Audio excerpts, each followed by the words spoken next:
Coming up, P3, Carson King, and even more as we take a look back at some of the top stories from this semester. TV director John Rawson almost dies to get footage. More for you in the best of year in sports. Happy finals week. What kind of weather will we be seeing this last week of the semester? Stay tuned for weather to find out.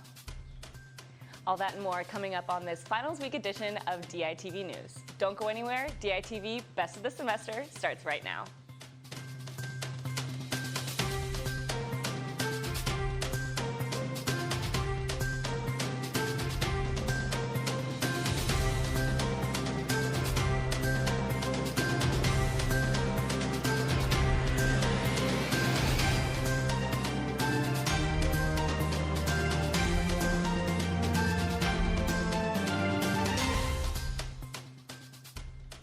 Good morning and thank you for tuning in. I'm Abby Napolis.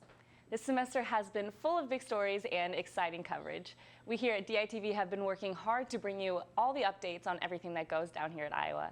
For the last show of the year, we wanted to look back at some of the biggest breaking stories from this semester. During the Iowa versus Iowa State game, one named man, Carson King, held up a sign requesting that people Venmo him money so he could purchase more beer. Donations quickly started rolling in, amounting to much more money than King expected, so he decided to donate it to the Stead Family Children's Hospital. Here's a look at the story. King announced that he would rather than keep the money, it should be used for the kids and pledged to donate all of the money received to the Stead Family Children's Hospital. Both Venmo and Bush responded to his post, agreeing to match the donation to the hospital. As of yesterday, King announced on Twitter that he has received over $1 million in donations. Since this moment of fame, Carson has attended multiple games at the University of Iowa and is adored by Iowa State and Iowa fans alike. 1 month into our semester, as many celebrated our Hawkeye win at the Cyhawk game, the University of Iowa marching band students were subject to inappropriate actions from Iowa State fans while exiting Jack Trice Stadium. The Hawkeye marching band was given false information regarding how to exit the stadium, causing some conflict. I'm not convinced at all that we should play this game again, here or there or anywhere, unless we can protect our fans, our band, and of course our athletes. And all eyes were on the future of the Cyhawk series, as even the Washington Post wrote an article on the feud, which featured the Daily Iowan interview with University President Bruce Harreld.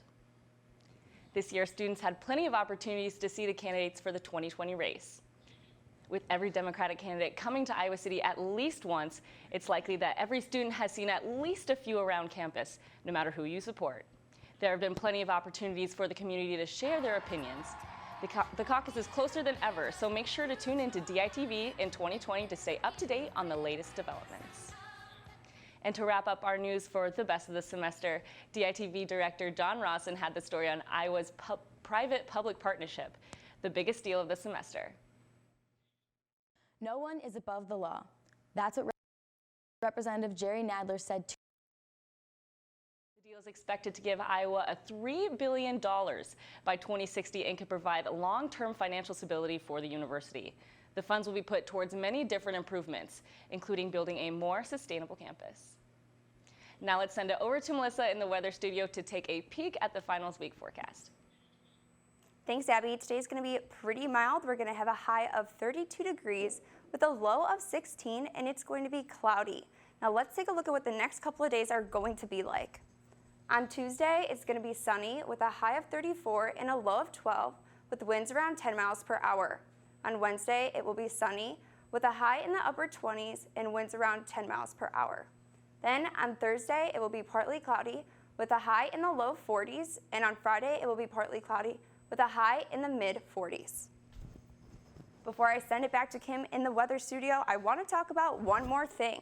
Winter Storm Ezekiel was one of the biggest weather events this semester, and it swept across the country on November 26th to the 30th. For some areas, this was the heaviest snowstorm they've gotten in over 10 years, and it brought over 20 inches of snow to areas in the Northeast.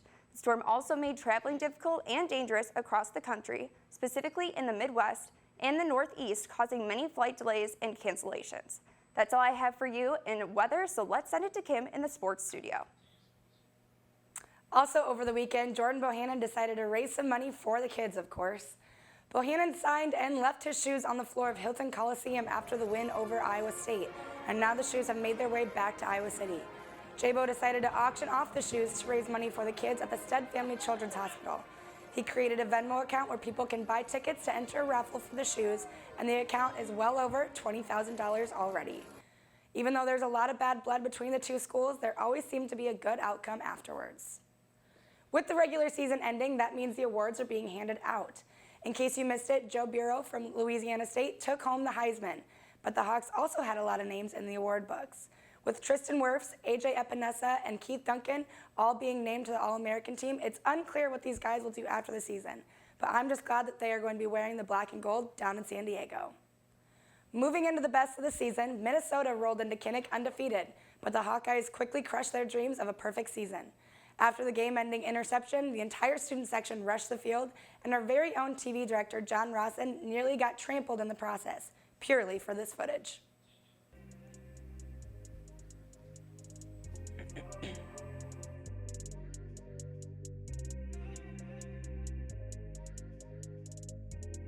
I'm glad he survived because honestly, I don't know who else would run this place. Keith Duncan arguably got snubbed at the Lou Groza Awards, which was even given out by former Iowa legend Nate Kading. Instead of Duncan, the award was given to Rodrigo Blankenship from Georgia. Although Blankenship made only 25 of his 31 field goal attempts, Duncan made 29, 4 more than any other kicker and just 2 short of the single season record.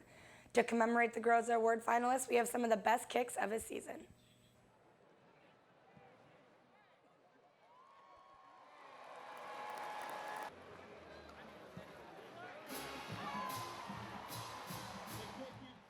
Although he wasn't the actual winner this year, he will always be in our hearts. Duncan will have another shot at the Lou Groza Award next year when he returns for his senior season. And I don't know if we're just that good or Iowa State is just that bad, but the Hawks dominated the Cyclones in all forms of fall this season. Football, soccer, field hockey, wrestling, and both the men's and women's basketball teams won against Iowa State, with the men's basketball team winning in Ames for the first time in 16 years. It just goes to show that this truly is a Hawkeye state. Speaking of dominating, Iowa wrestling has had a commanding start to their season. Star lightweights Austin DeSanto and Spencer Lee has been highlighting the top-ranked Hawkeye wrestling team. DeSanto upset top-ranked 133-pounder Seth Gross from Wisconsin at home, while Spencer Lee has been chasing both his 3rd NCAA title in a row and an Olympic medal. Well, a solid fall season for Hawkeye sports is coming to a close. Make sure to tune in tomorrow when sports takes over the studio for the special DITV bowl game. Abby, for the final time this semester, back to you at the desk. That's all we have for you on this best semester edition of DITV News. Looking back, this semester was filled with plenty of exciting events and intriguing stories. We here at DITV want to thank all of you for tuning in and supporting us throughout these last few months. Make sure to check back in next year for even more coverage. For DITV News, I'm Abby Napolis. Have a great day, Iowa City. Many people have gone public onto Twitter and have announced they're canceling. Well, ahoy me mateys. Oh, wow, okay. Yeah, it's good. Now, John. You'll have to excuse my lack of dress because this was a very spur-of-the-moment thing. An Iowa man is accused of killing his wife with a rake. And now we're going to send it to Melissa over in the weather studio for a weather update. That's all we have for you on this Tuesday morning edition of DITV News. Don't go anywhere. DITV ends now.